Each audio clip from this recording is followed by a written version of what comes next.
তো মাটির কাজের উপর মানুষ নির্ভর করতো, এখন তো মাটির কাজ অত চলে না, লেও না, খরিদ্দার অত নেয় না। খেজুরের গাছের বদলে এই যে জারকিন পাচ্ছে, বোতল পাচ্ছে।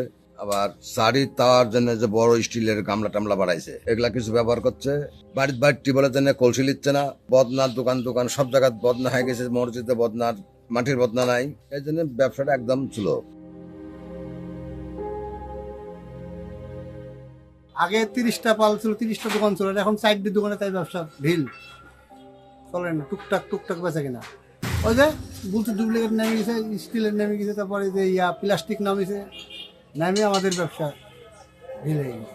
এখন সব মেলামেলা এটি উটি হয়, এসব কিনে আমাদের ব্যবসা করে নিয়েছে। যে প্লাস্টিকের জিনিসের জন্য আরো বেশি।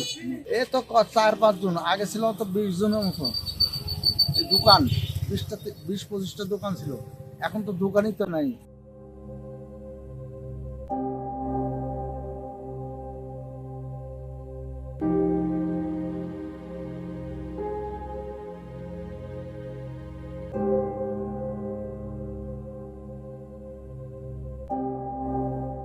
তা আমরা অবশ্যই যাচাই বাছাই করে দেখব, নিজের কাছে প্রশ্ন করব, নিজে উত্তর খোঁজার চেষ্টা করব যে কোনটা ভালো কোনটা মন্দ।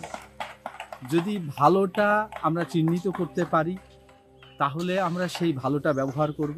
তাহলে ঐতিহ্যগতভাবে যারা এই পেশায় এতদিন যাবৎ ছিল তারা যেমন পেশা ধরে থাকতে পারবে, আমরা স্বাস্থ্যসম্মত জিনিসগুলো পাবো।